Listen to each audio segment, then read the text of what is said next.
என்னை தேடும் இறைவனே, உம்மை நாடி வருகிறேன். என்னை தேடும் இறைவனே, உம்மை நாடி வருகிறேன். அக்டோபர் 9வது நாள். இன்றைய தியானத்தின் தலைப்பு தேவன் மனஸ்தாபப்பட்டார். வாசிக்க வேண்டிய திருமறை பகுதி ஆதியாகமம் 6வது அதிகாரம் முதல் 7 வசனங்கள். தேவன் மனஸ்தாபப்பட்டார். தாம் பூமியிலே மனுஷனை உண்டாக்கினதற்காக கர்த்தர் மனஸ்தாபப்பட்டார். ஆதியாகமம் 6:6. தேவன் மனிதரை மட்டும் தம் சாயலாக படைத்தார். அனைத்து உயிரினங்களையும் மனிதர்களுக்கு கீழ்ப்படுத்தி ஆண்டு கொள்ளுங்கள் என்றார். அனைத்து தாவரங்களையும் அவனுக்கு ஆகாரமாக கொடுத்தார். மனிதனுக்கு மட்டும் ஜீவ சுவாசத்தை அவன் நாசியிலே ஊதினார். இப்படியெல்லாம் மனிதரை சிறப்பாக படைத்த பின் தான் உண்டாக்கின யாவும் மிகவும் நன்றாயிருந்தது என்று திருப்தியானார். இப்போதோ நிலைமை முற்றிலுமாய் மாறிப்போயிற்று. தேவனுக்கு எதிராக செயல்படும் சாத்தான் நன்மை தீமை அறியத்தக்க மரத்தின் கனியை மனிதர் உண்ணும்படி செய்து அவர்களை கெடுத்தான்.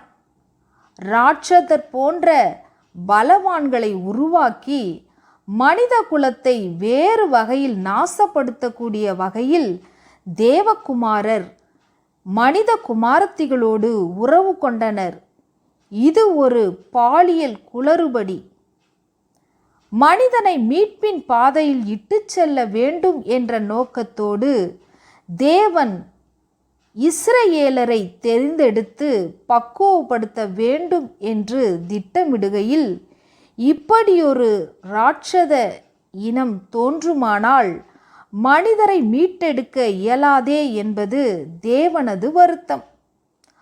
அதனால்தான் மனுஷனை உண்டாக்கினதற்காக கர்த்தர் மனஸ்தாபப்பட்டார்.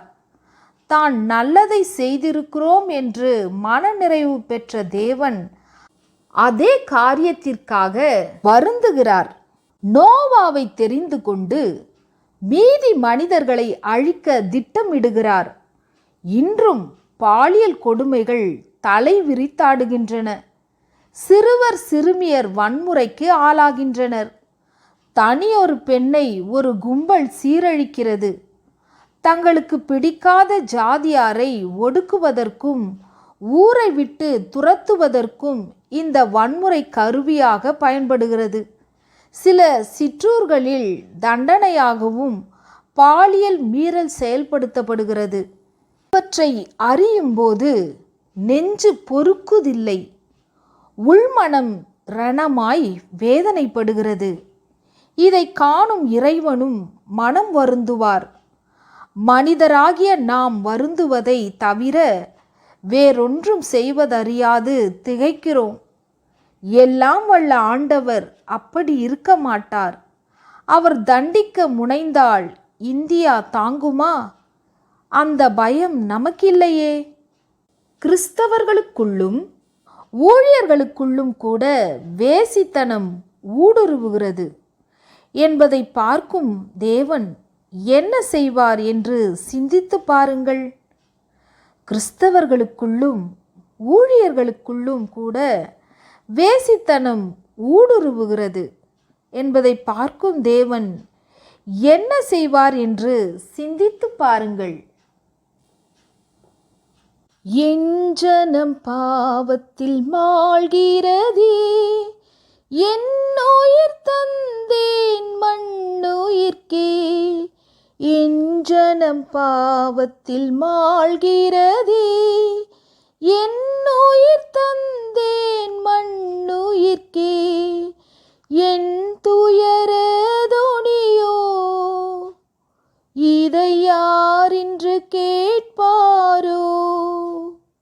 என் காரியமாக யாரை அழைப்பேன் என்றிரே வந்தேனிதோ. என் காரியமாக